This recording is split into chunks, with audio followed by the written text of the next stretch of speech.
para a gente, no cálculo, estudamos as funções.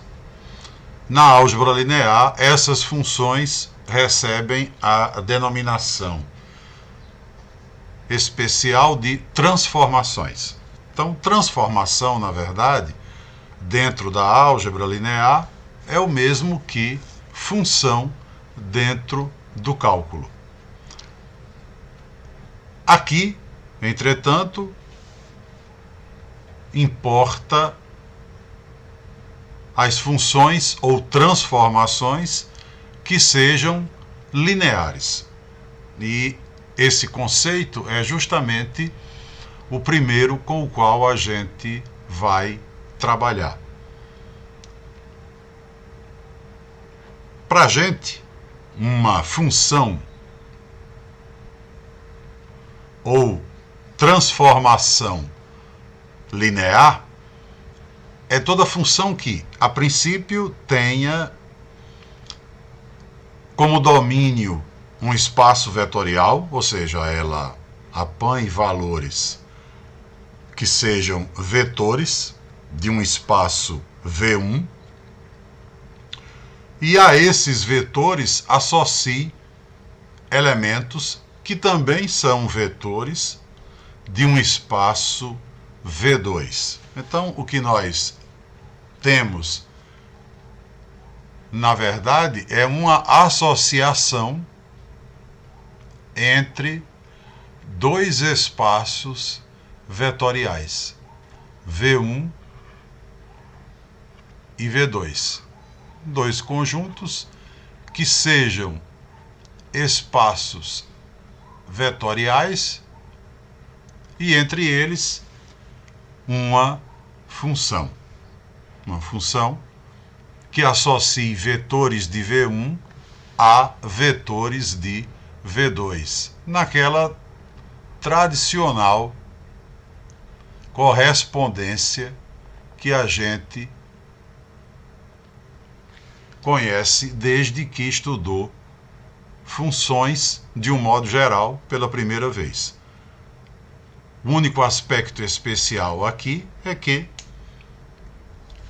o domínio, que é esse conjunto onde a função toma valores, seja um espaço vetorial, e o contradomínio também.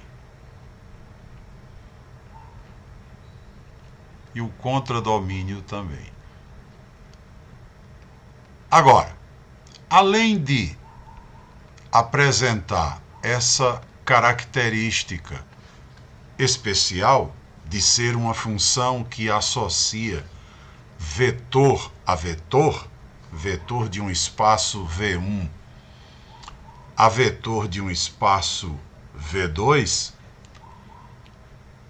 uma transformação ou uma função será chamada de linear se ela satisfizer duas condições.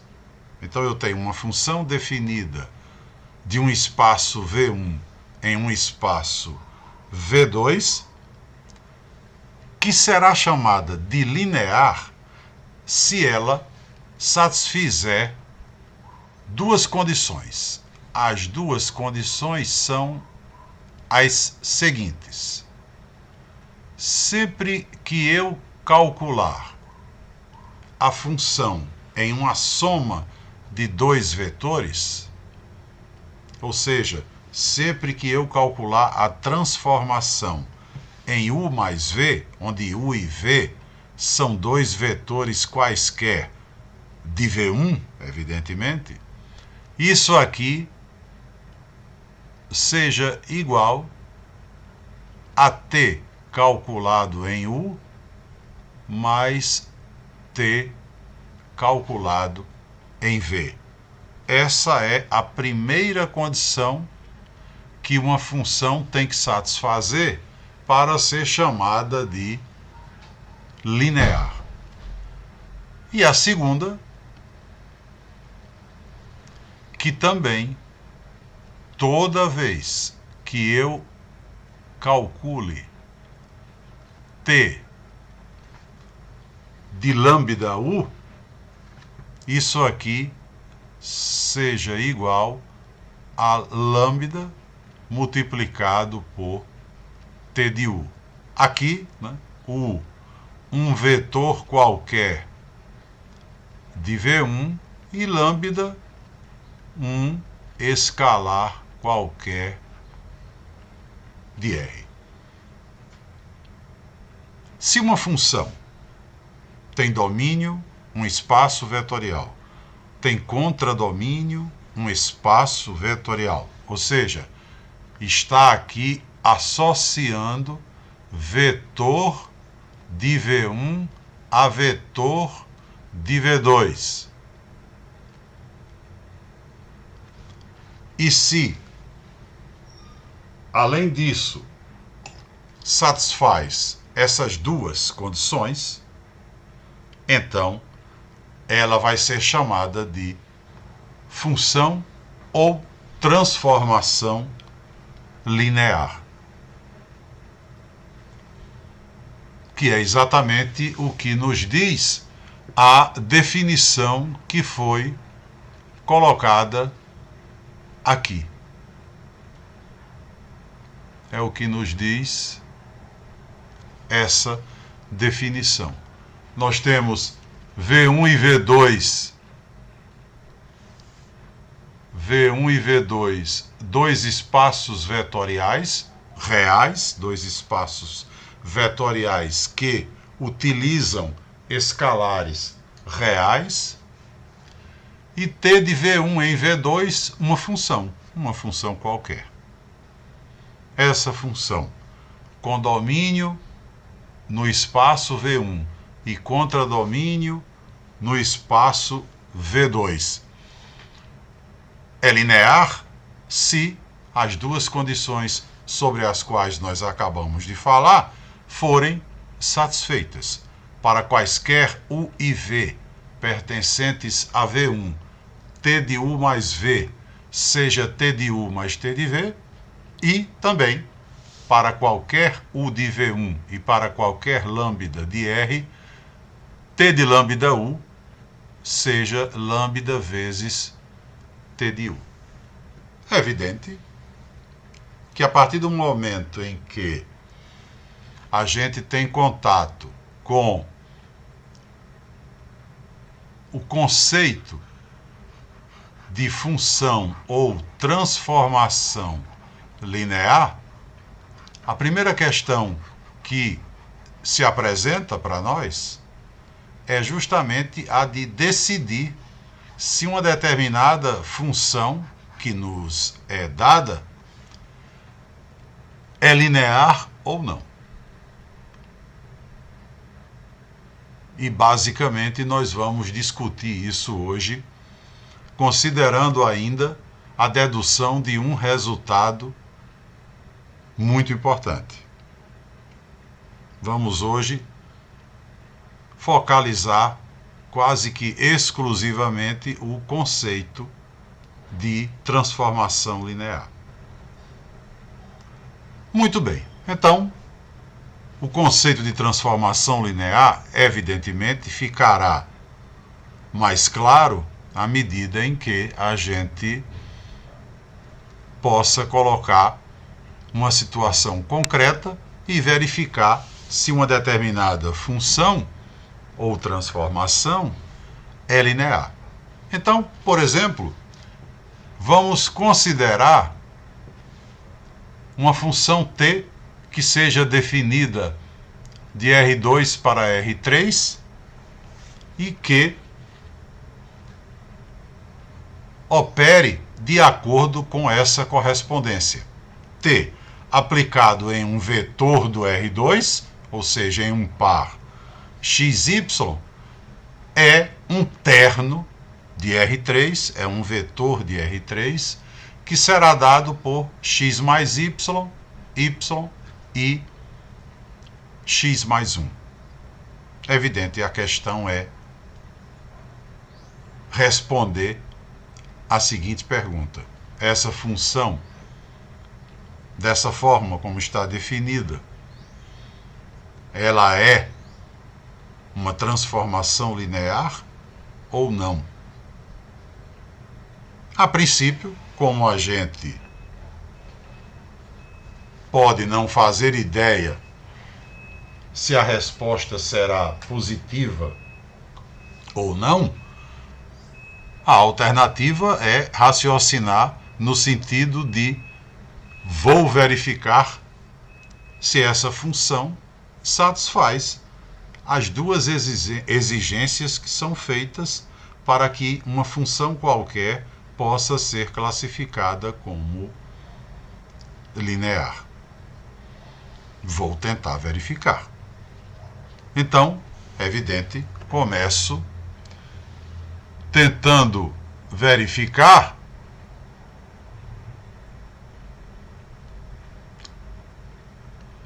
pela primeira exigência. Pela primeira exigência.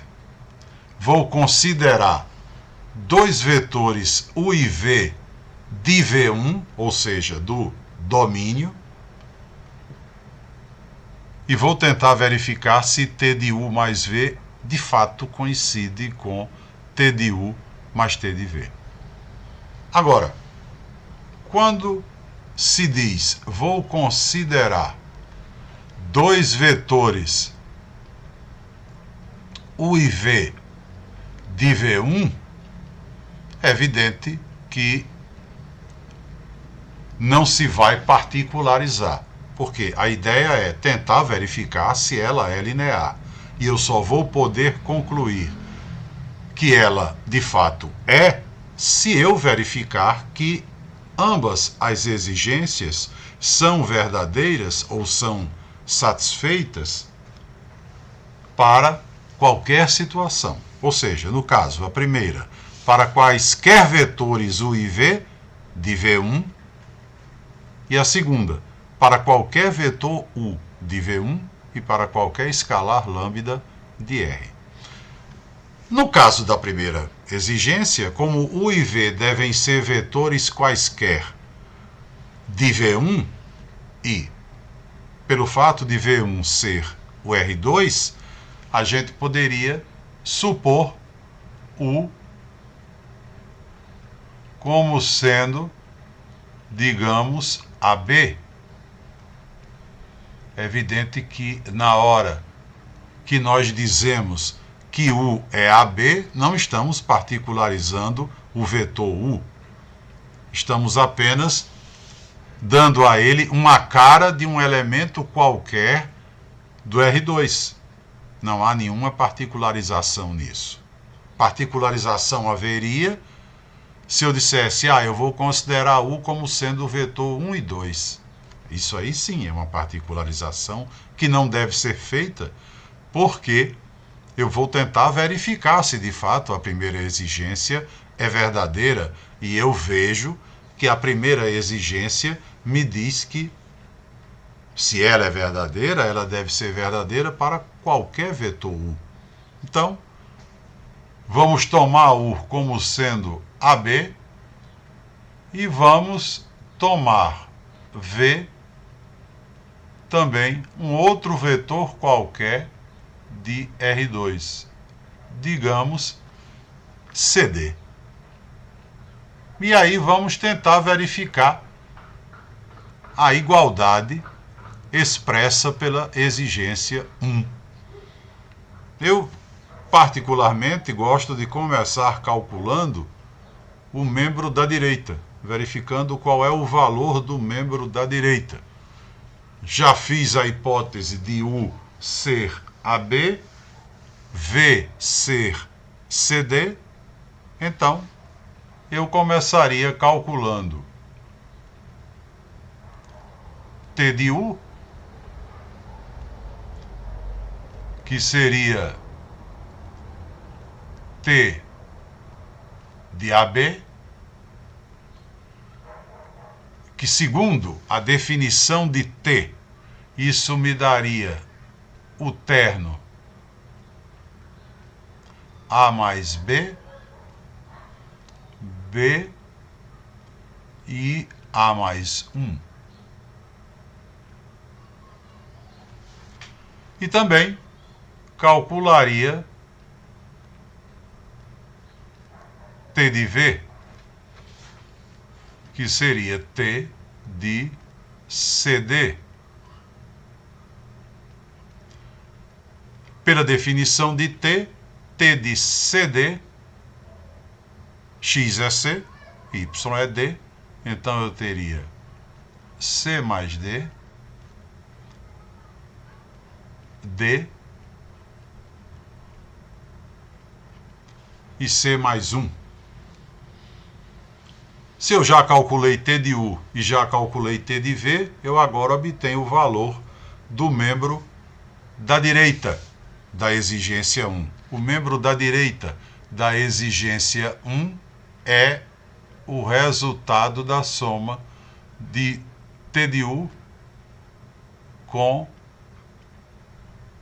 T de V. E o resultado dessa soma eu vejo que será A mais B mais C mais D, soma das primeiras componentes. Depois, na segunda componente, B mais D.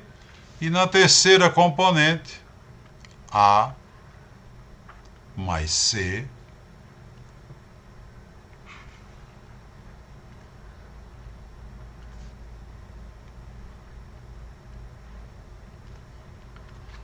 mais 2.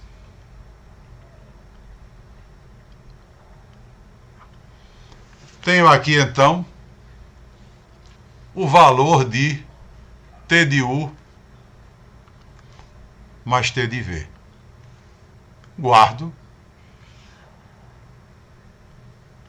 esse valor, porque agora eu vou calcular o membro da esquerda, que é T de U mais V, e evidentemente depois faço a comparação entre os dois valores obtidos, verifico se a igualdade acontece ou não acontece. Se acontecer, significa que eu vou ser obrigado a passar para a exigência 2, porque a função t está conseguindo aprovação no teste para ser uma função linear. Se não coincidir, o problema acabou. Eu já vou poder concluir que essa função não é linear porque já falhou naquilo que a exigência 1 coloca. Então, vamos aqui para o cálculo de T de U mais V, que é a operação que está à esquerda da igualdade na primeira exigência. T de U mais V, é evidente que U mais V não há problema em obter. U mais V é A mais C B mais D. Então, T de U mais V é T de A mais C B mais D. Ou seja, eu tenho T de um par, onde agora A mais C é o meu X e B mais D é o meu Y. Segundo aqui a definição de T, eu terei o terno X somado com Y, A mais C mais B mais D, Y, B mais D, e X, A mais C, mais 1. Logo, obtive o valor de T de U mais V. T de U mais V é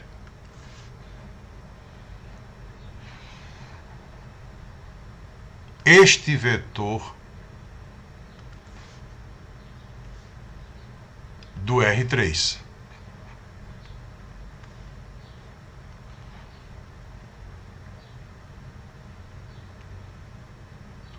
Este vetor do R3. Consequentemente, agora é uma questão somente de fazer a comparação. A gente vai concluir que não há a igualdade. T de U mais V, para essa função que nós analisamos, T de U mais V não coincidiu com T de U mais T de V. A primeira função que nós analisamos, por força, né, de T de U mais V na terceira componente. Na primeira, coincide. Na segunda, também. Mas por força de na terceira componente não coincidir, esta função não satisfaz a primeira exigência da definição de linearidade.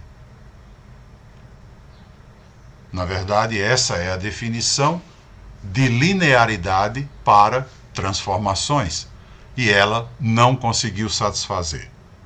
Consequentemente, temos aqui a conclusão de que T não é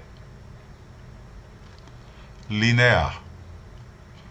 É uma função entre dois espaços vetoriais, mas não é linear. A rigor, não nos interessa. As funções que nós estudaremos serão todas lineares. Aquelas sobre as quais nós desenvolveremos os resultados que aparecerão aqui serão todas lineares. E de um modo geral, é esse o trabalho que eu devo fazer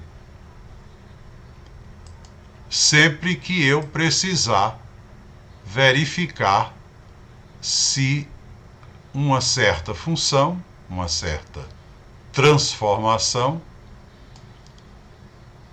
é linear. Havendo, evidentemente, situações em que a gente pode ter o trabalho simplificado. E depois a gente vai ver isso. Hoje ainda, mas depois que a gente analisar mais duas situações. Então vamos para um segundo exemplo. Vamos supor agora que nós tenhamos uma função, vamos chamar de f,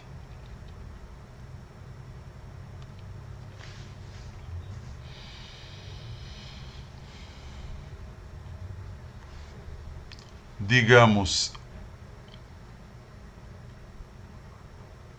do R2 para o próprio R2,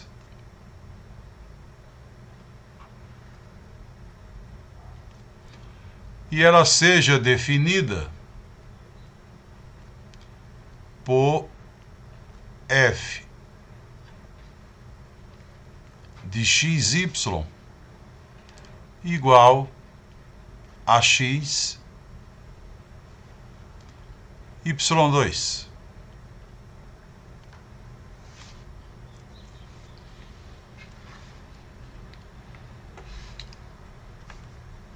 igual a x, y2.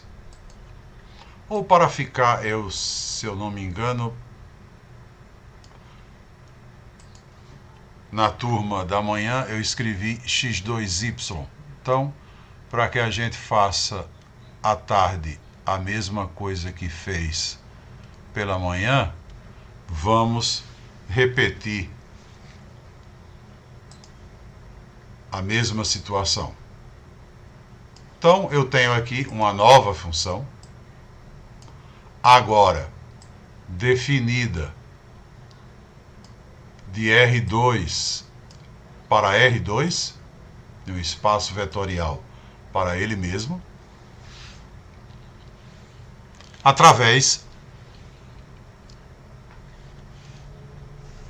da equação f de xy igual a x2y. Evidente, queremos mais uma vez analisar o comportamento dessa função para sabermos se ela é uma função linear, é uma transformação linear ou não é. Lógico, vamos começar exatamente como começamos no caso da nossa função t, do exemplo 1. Aqui, como o nosso domínio é, mais uma vez, o R2, nós vamos continuar tomando o vetor U como sendo AB e o vetor V como sendo CD. Então, na tentativa de verificar a primeira condição, a gente vai considerar U como sendo AB, ou vai permanecer considerando U como sendo AB e V como sendo CD. Vamos então fazer o cálculo do membro da direita, da primeira exigência, ou seja, vamos calcular f de U, que será f de AB, que segundo a definição da nossa transformação f, isso será A2B. E calculamos f de V, que vem a ser f de CD, que segundo essa mesma definição nos dá C2D. Consequentemente, eu vejo que f de U mais f de V, que é o membro da direita da primeira exigência, não é? Apenas a nossa função não é t, é f, mas tem o mesmo significado, seria a soma de A2B com C2D, que me dá o par A2 mais C2 B mais D. Tenho aí então o resultado de f de U mais f de V. Vou então agora em busca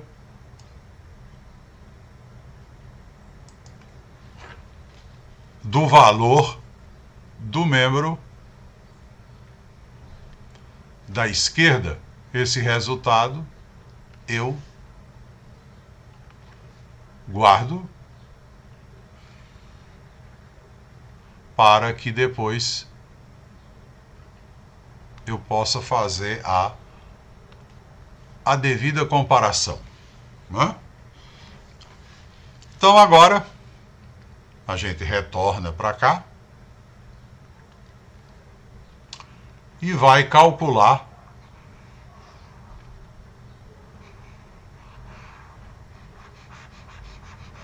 f de U mais V, que é o membro da esquerda, na exigência 1. F de U mais V será F do par A mais C,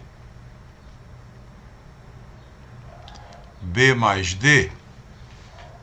Segundo a definição da nossa transformação F, isso aqui será um par que será dado pelo quadrado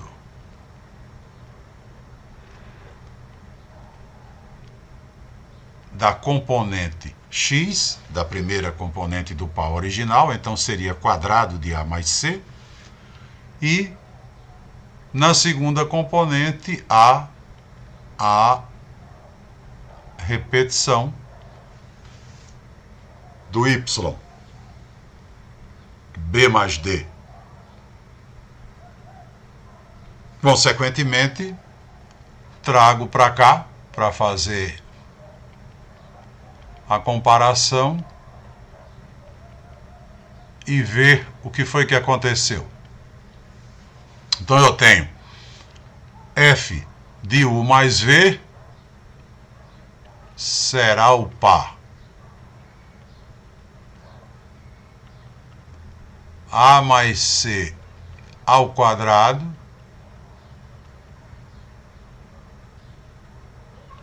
B mais D.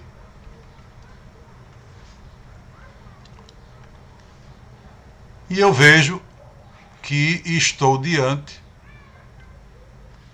mais uma vez, de uma função, de uma transformação que não é linear. Porque f de U mais f de V tem na segunda componente B mais D, da mesma forma que f de U mais V. Mas na primeira componente, f de U mais f de V tem A2 mais C2. E f de U mais V tem A mais C ao quadrado. E a gente sabe, né, que A mais C ao quadrado, isso aqui, de um modo geral, não é A ao quadrado mais C ao quadrado, né? Isso aqui é A ao quadrado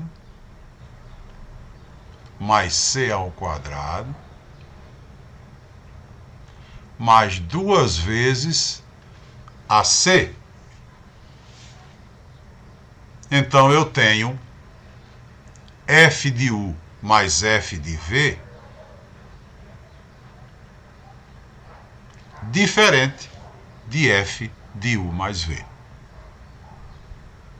Em mais um caso, vejo uma função, uma transformação, que tem como domínio um espaço vetorial, como contradomínio um espaço vetorial, mas que não é linear, porque também, da mesma forma que a primeira que nós analisamos, não consegue satisfazer a primeira exigência. Portanto, a conclusão vai continuar sendo a de que a função que nós analisamos não é linear. Temos aqui, então,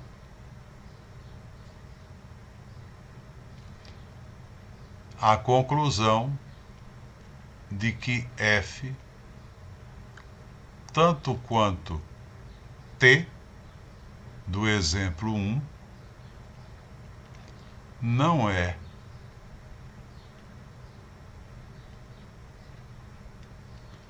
linear.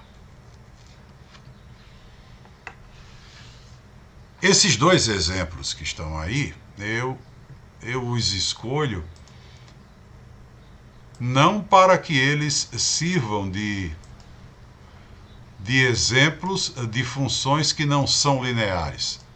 Não é simplesmente para isso. Eles têm uma utilidade especial.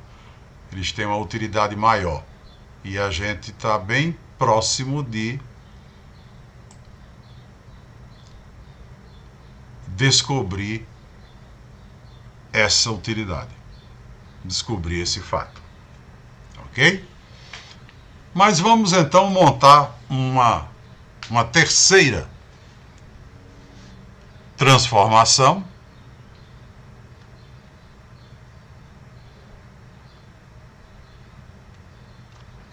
Uma terceira transformação e verificar se ela é linear. Só que agora a gente vai montar uma transformação, vamos chamar de φ, do espaço das matrizes 2×2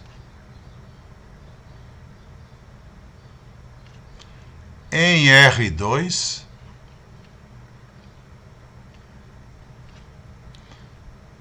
e essa função φ vai ser definida da seguinte maneira: φ de uma matriz qualquer 2×2, φ de uma matriz do tipo xy na primeira linha, z e t na segunda linha, será o par x mais t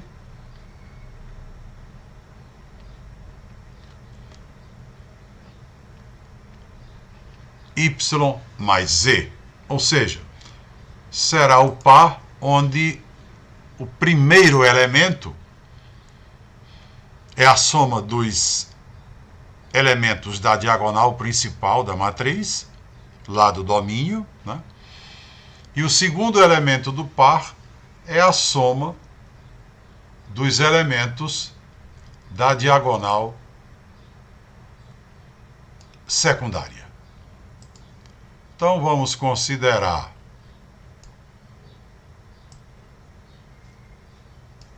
essa função e vamos tentar verificar se essa aí agora é uma função linear. Uma função que tem domínio no espaço das matrizes 2×2 e contradomínio no R2. É evidente que vamos ter pela frente oportunidade de trabalhar com funções cujo domínio é R2, é R3, é algum espaço de matriz, é algum espaço de polinômio e assim por diante. Porque não importa o espaço vetorial escolhido para domínio ou para contradomínio, o que importa é que tenhamos uma função cujo domínio seja um espaço vetorial e cujo contradomínio também seja um espaço vetorial. Muito bem, então vamos procurar ver se a função φ é uma função linear. Bom, como nosso domínio agora é o espaço das matrizes 2 por 2, será nesse espaço que nós vamos tomar os elementos U e V. Não é?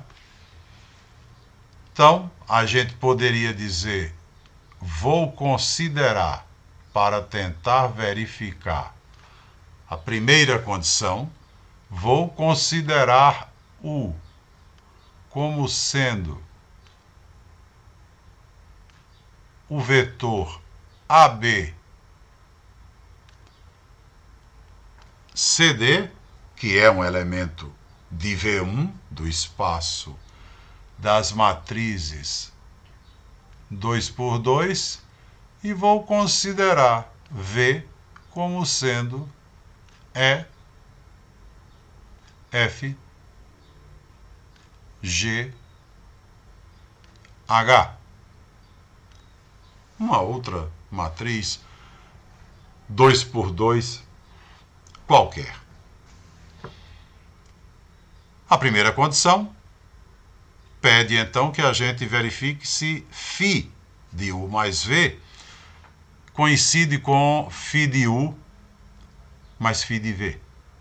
Então, vamos tentar calcular aqui o membro da direita. Nós temos φ de U. Como U é a matriz ABCD e como a definição de φ está aqui, eu vejo que φ de U será o par A mais D, soma dos elementos da diagonal principal, B mais C, soma dos elementos da diagonal secundária. Além disso, vejo que φ de V será E mais H, pela mesma razão, F mais G. Tenho aí φ de U e φ de V. Consequentemente, o membro da direita da primeira exigência, que corresponde à soma de φ de U com φ de V, será o par A mais D mais E mais H, B mais C mais F mais G. Esse é o resultado de φ de U somado a φ de V. Vamos guardá-lo aqui. Vamos guardá-lo aqui e calcular o valor do membro da esquerda. Bom, para o membro da esquerda, o que é que nós temos? Temos que calcular φ de U mais V. φ de U mais V é, na verdade, φ da matriz que é o resultado, né, da soma da matriz U com a matriz V. Então, aqui eu tenho a matriz A mais E, B mais F C mais G e D mais H. E pela definição da φ, isso me dá o par. Primeiro elemento do par, primeira componente do par, a soma dos elementos da diagonal principal. Então, A mais E mais D mais H. E segundo elemento do par, a soma dos elementos da diagonal secundária. Ou seja, φ de U mais V coincide perfeitamente com φ de U mais φ de V. A única coisa que parece não coincidir é a ordem das parcelas, né, na soma, mas acontece que essas parcelas são números reais e a soma entre eles é comutativa. Então,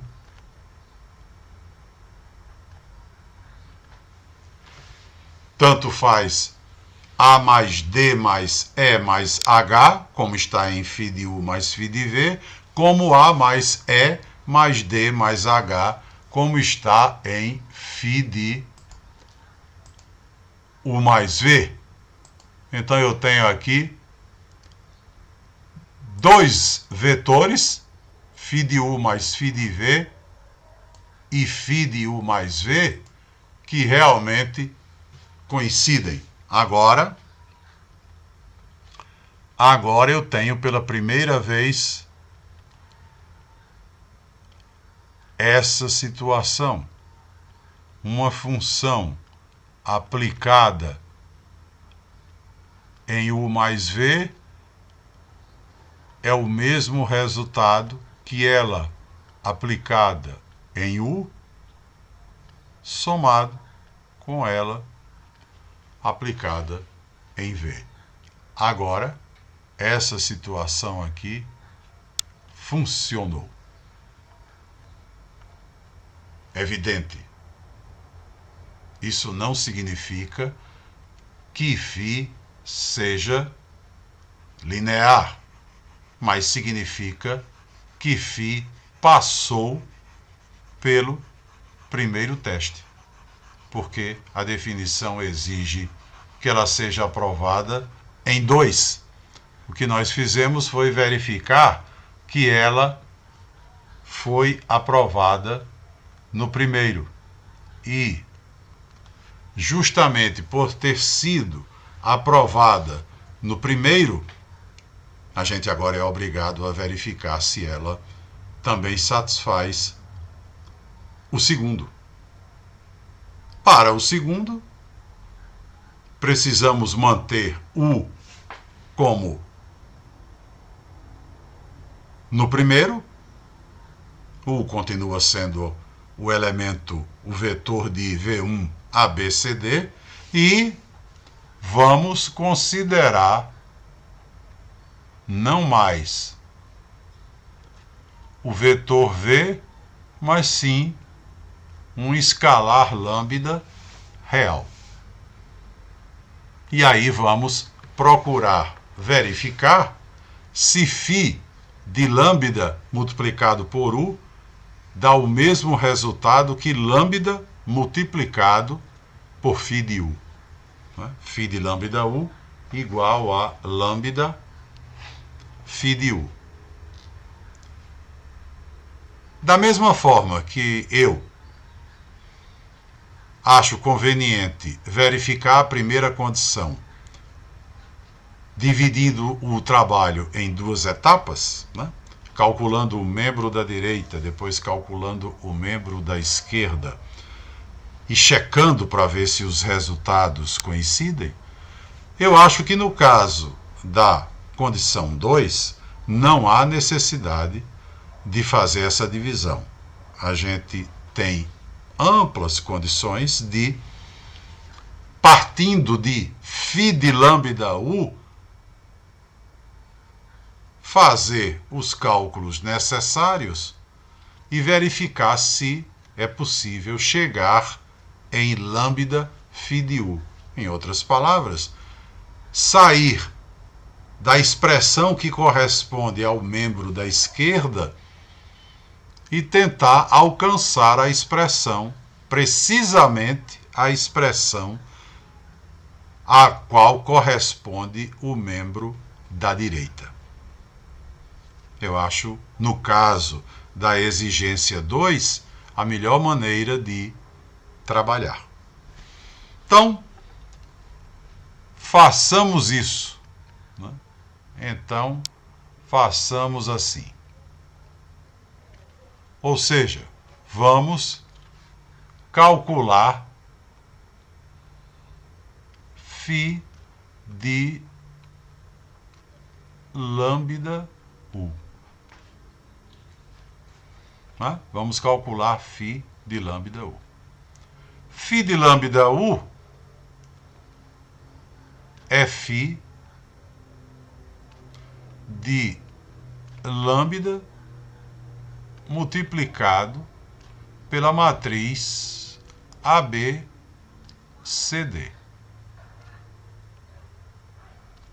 A gente sabe que um escalar multiplicado por uma matriz significa multiplicar todos os elementos da matriz por esse escalar.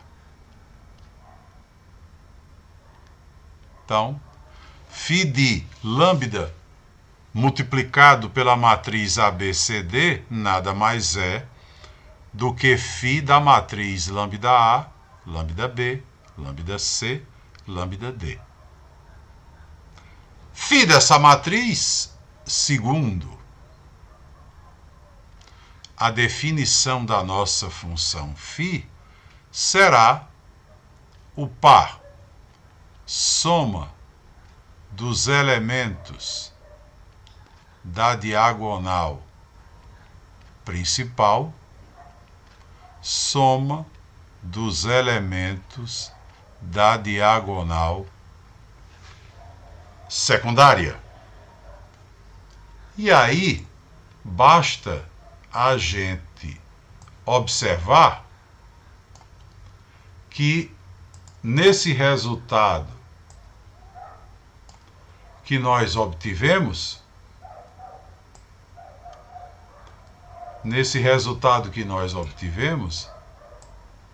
nós podemos colocar lambda em evidência. Ou seja, teremos aqui lambda multiplicado pelo par A mais D, B mais C. Claro que podemos fazer isso. E esse par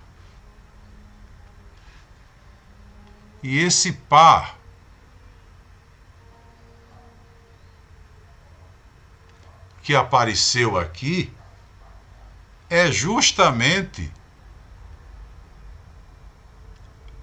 φ de u, porque aqui está o nosso vetor u, aqui está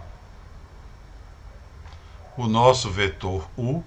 Quando nós calculamos φ de u, teremos, né, o par soma dos elementos da diagonal principal, A mais D, exatamente como está aqui, soma dos elementos da diagonal secundária, B mais C. Portanto,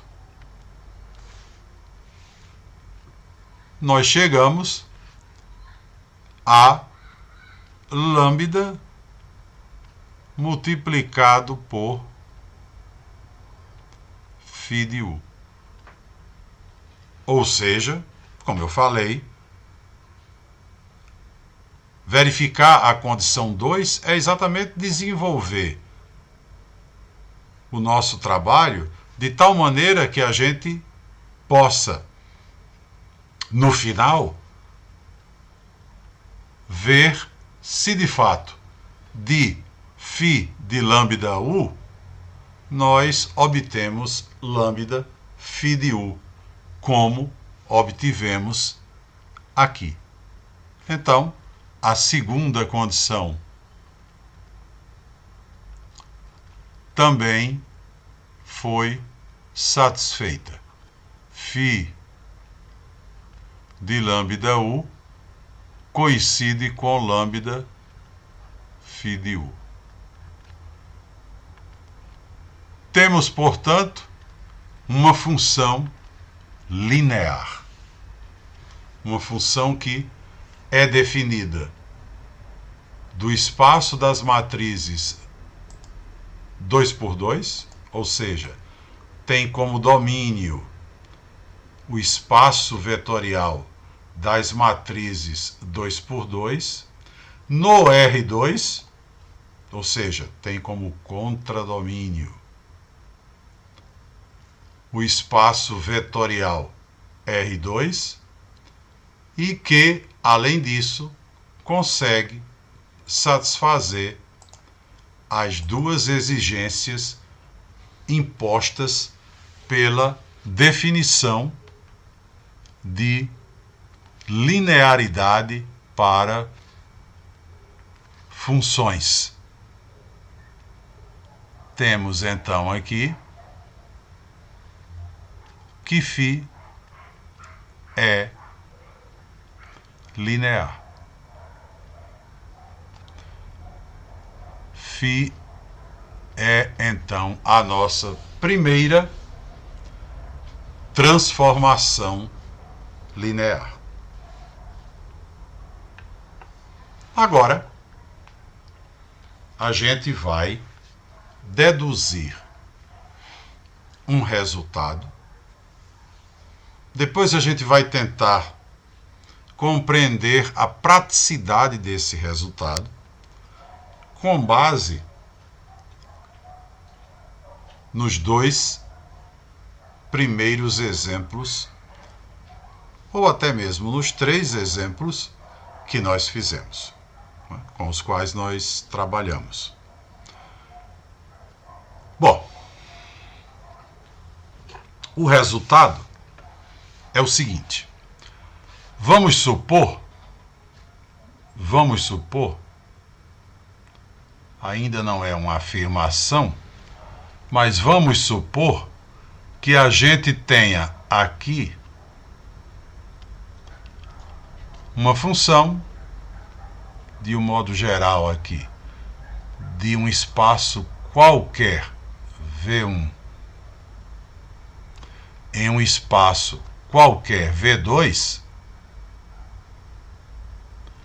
que seja linear, que a gente saiba, que a gente tenha certeza que ela satisfaz as duas exigências da definição de linearidade.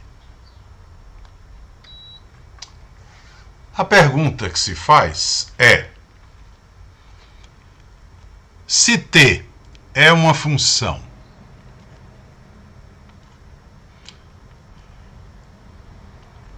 de um espaço V1 num espaço V2, aqui nós teríamos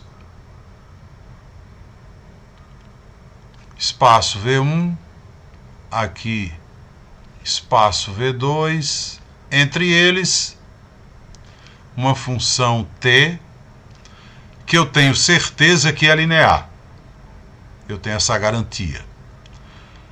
Então ela pega vetores aqui de V1 e leva em vetores de V2.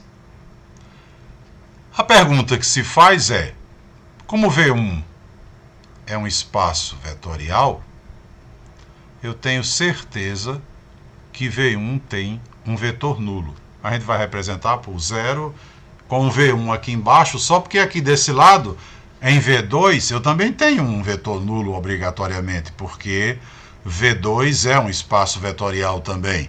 Então, para não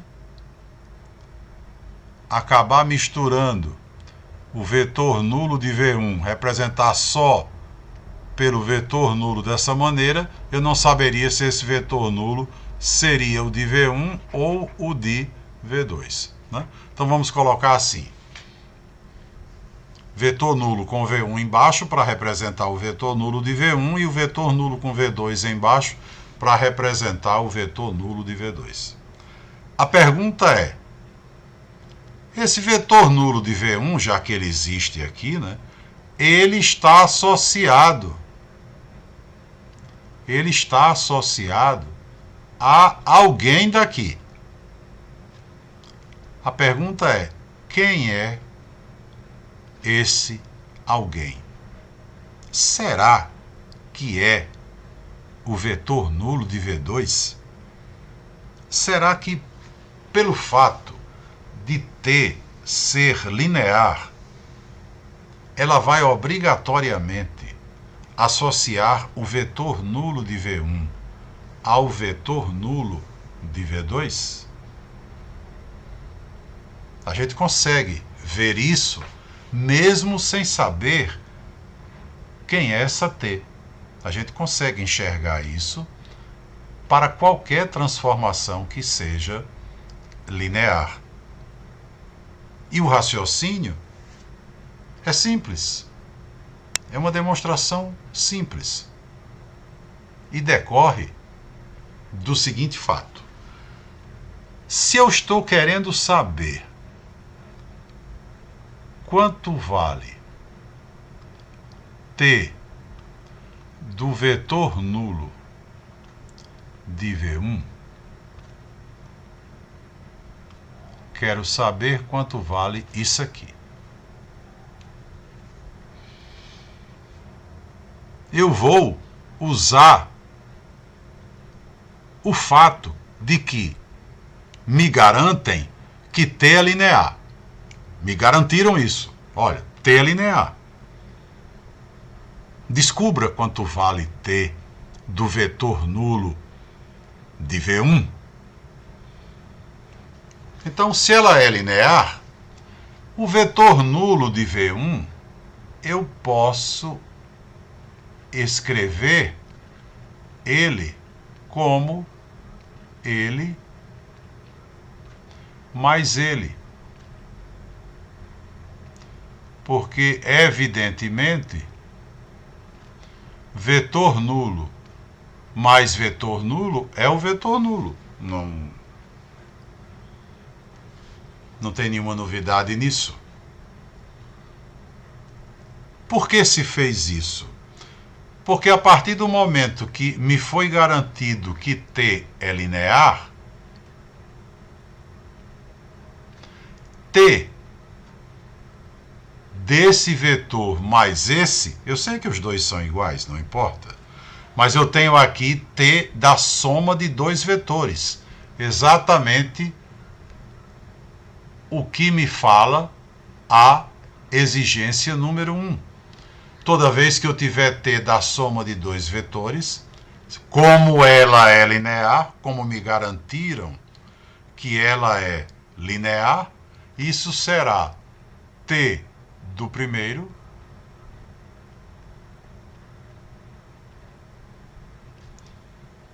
T do primeiro mais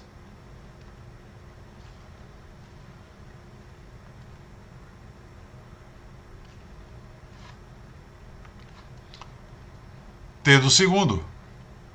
Não importa se são iguais ou não.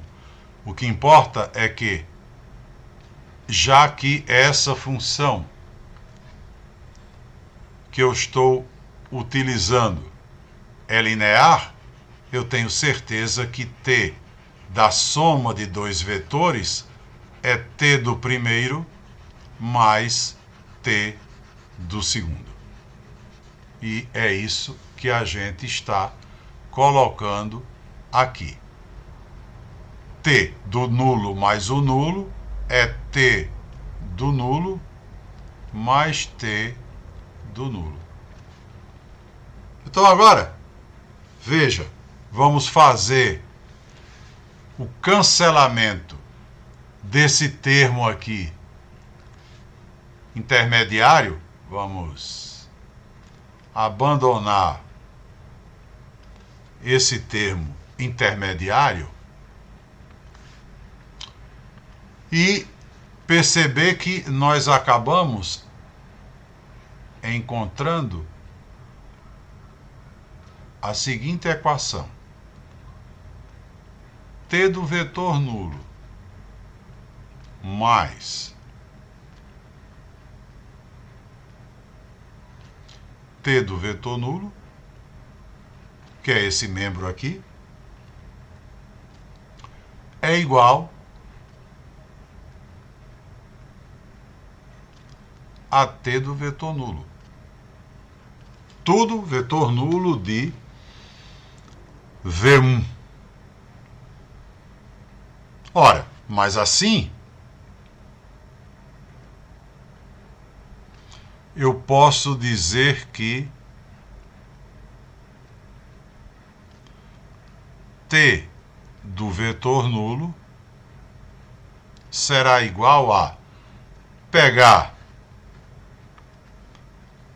esse camarada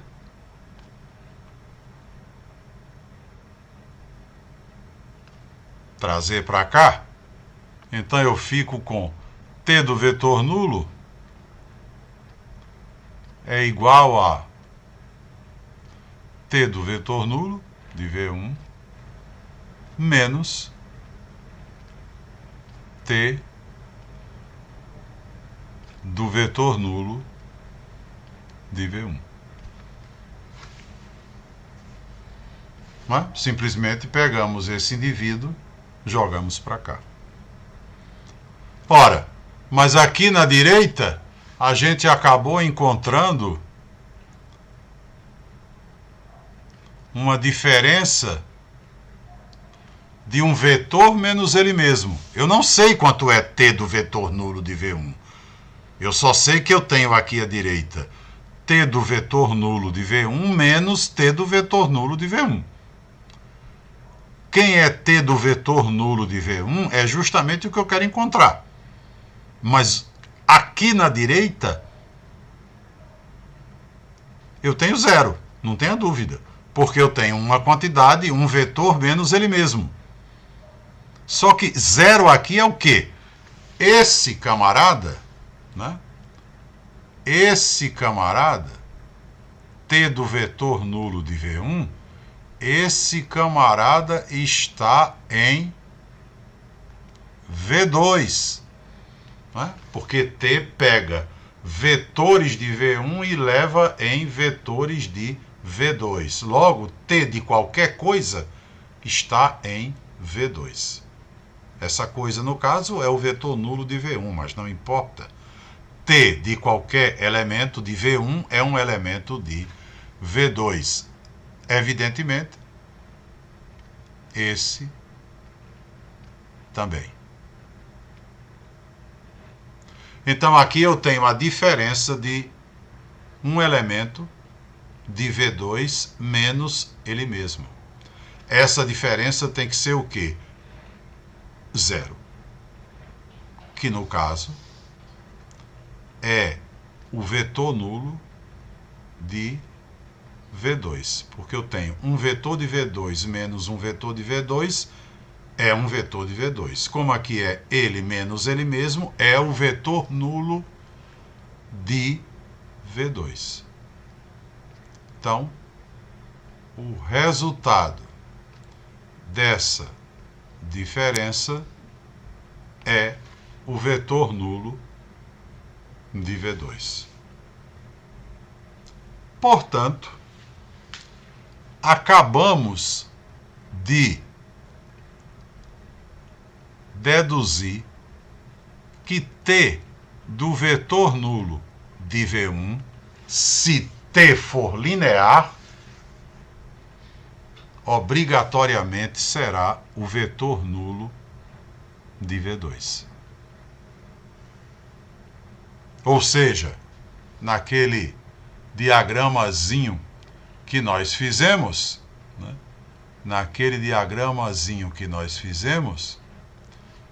Com toda certeza, aqui estará o vetor nulo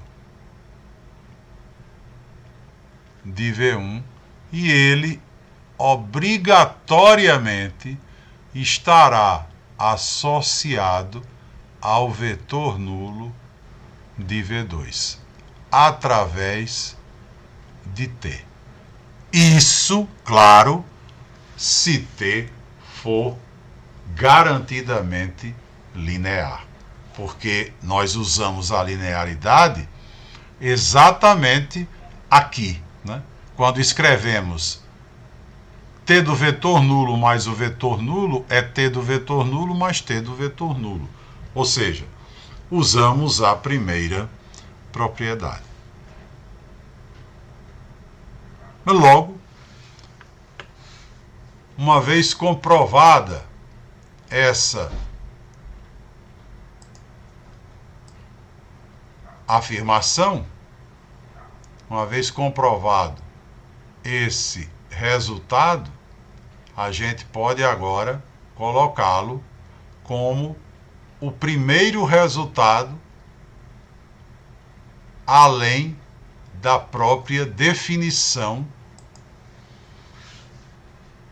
de linearidade. Primeiro resultado além da própria definição de linearidade. Sabemos a partir de agora o que significa uma transformação, uma função ser linear. Sabemos o que significa uma função ser linear e, além disso, sabemos também que se ela for linear, obrigatoriamente ela associa o vetor nulo de V1 ao vetor nulo de V2. Vamos então colocar ali o nosso símbolozinho, né, de afirmação, e o nosso resultado ganha uma implicação que nos garante a partir de agora que, se T for linear, né, se T for linear, então T do vetor nulo de V1 é obrigatoriamente igual ao vetor nulo de V2. E esse resultado, na prática, não na maneira como ele está escrito, mas na maneira como a gente pode reescrevê-lo, ele tem utilidade. Como é que a gente pode reescrever esse resultado? Veja bem, um pouquinho de lógica para a gente então encerrar. As implicações elas na verdade dizem que, se determinada hipótese for verdadeira, então uma dada tese é válida. Se uma hipótese for verdadeira, uma tese é válida. Aqui no nosso caso, a hipótese é: a transformação é linear. A tese: ela vai associar o vetor nulo de V1 ao vetor nulo de V2.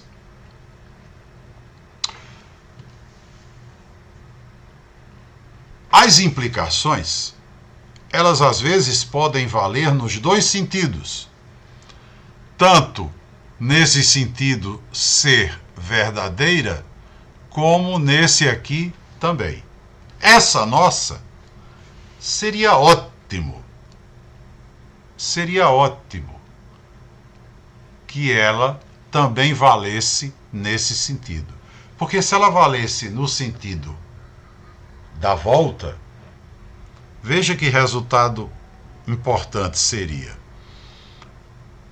Se eu calcular t do vetor nulo de V1 e isso me der o vetor nulo de V2, se a implicação realmente puder voltar, eu vou concluir que a transformação é linear.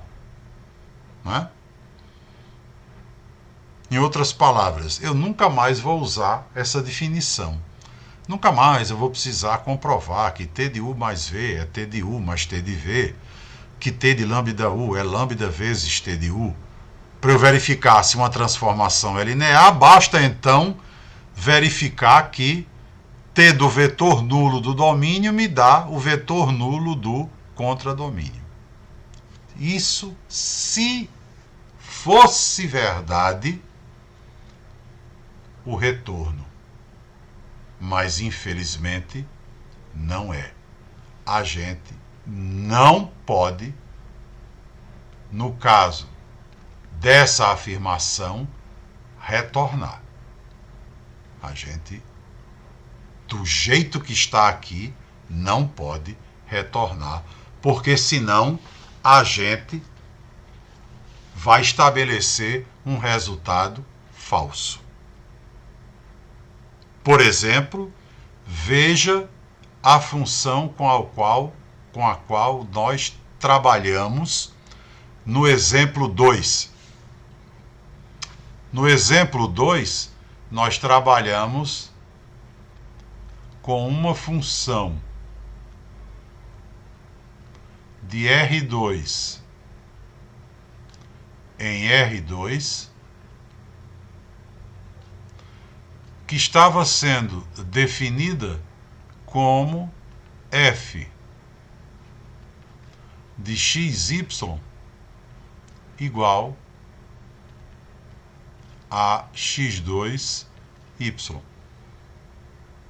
Se a implicação valesse no sentido da volta, eu diria, eu vou calcular f do vetor nulo para ver se dá o vetor nulo. Se der, eu vou poder concluir que a função é linear.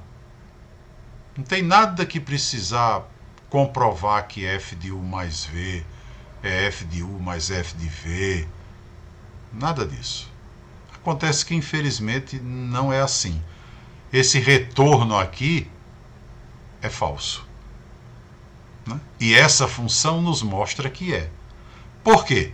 Porque se para ela você calcula f do vetor nulo, aqui no caso eu tenho R2 e R2, então aqui no caso eu tenho o mesmo vetor nulo para o domínio e para o contradomínio.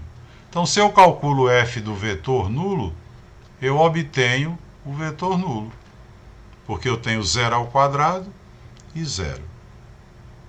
Então, calculei f do vetor nulo, deu o vetor nulo, vou concluir que é linear? Não, não vou. Não vou porque nós vimos que não era. Nós vimos que não era. Então eu não posso, de fato, inverter essa implicação, porque senão eu estarei enunciando um resultado falso. Né? Então essa é a utilidade do exemplo 2. Mostrar a você que essa implicação aqui vale no sentido que nós escrevemos. Se a função for linear, aí sim eu posso concluir que ela calculada no vetor nulo de V1 me dá como resultado o vetor nulo de V2. Mas o contrário não. O exemplo 2 mostra que o contrário é falso. Aí surge naturalmente uma pergunta. Mas seria ótimo que de alguma forma essa implicação ajudasse a decidir se uma transformação é linear ou não. Na verdade, essa implicação ajuda, em muitas situações, a verificar que a função não é linear. Por quê? Vamos voltar aqui para a situação que nós colocamos. A implicação, ela leva em conta uma hipótese para concluir uma tese. Acabamos de ver que muitas vezes o retorno não funciona. Eu não posso simplesmente inverter o sentido porque poderei ter um resultado falso. Porém, na verdade, eu posso inverter. A lógica diz que a inversão é viável, é verdadeira, desde que nós neguemos dos dois lados. Ou seja, se eu negar significa colocar um tio. Se eu negar a tese, então eu posso concluir que a negativa da hipótese é verdadeira. Se eu negar a tese, eu posso concluir que a negativa da hipótese é verdadeira. Vamos negar para voltar. Vamos negar para voltar. Negando esse resultado seria T do vetor nulo do domínio é diferente do vetor nulo do contradomínio. Pronto, neguei esse resultado. O que é que eu vou poder concluir? Se eu neguei esse resultado, eu vou poder concluir que T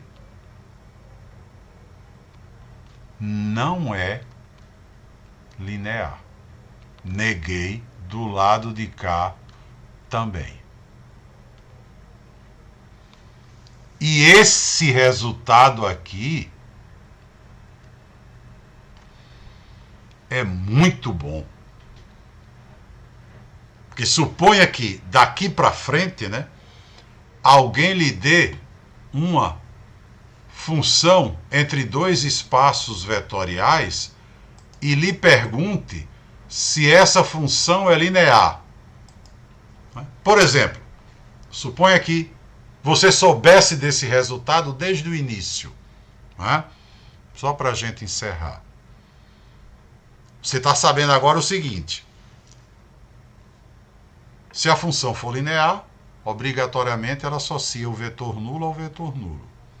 Como também, se ela não associar o vetor nulo ao vetor nulo, ou seja, se T do vetor nulo for diferente do vetor nulo, eu garanto que ela não é linear. Se você já soubesse desse resultado, você teria concluído com muito mais facilidade que esta transformação do exemplo 1 não era linear. Tranquilamente, sem precisar ter usado a definição. Por quê? Porque quando você chegasse aqui e fosse calcular t de 0, 0, seu domínio é o R2, então calcularia t do vetor nulo de V1, t de 0, 0. Isso teria dado 0 mais 0, 0 e 0 mais 1. Ou seja, não teria dado o vetor nulo de V2. Logo, acabou o problema. Você já poderia concluir que T não era linear. Não precisava ter recorrido à definição. Em resumo, é o seguinte. Calcule T do vetor nulo. Comece a analisar a situação calculando T do vetor nulo. Se bater com o vetor nulo, não invente de dizer que ela é linear, porque isso é falso. É o que diz o exemplo 2.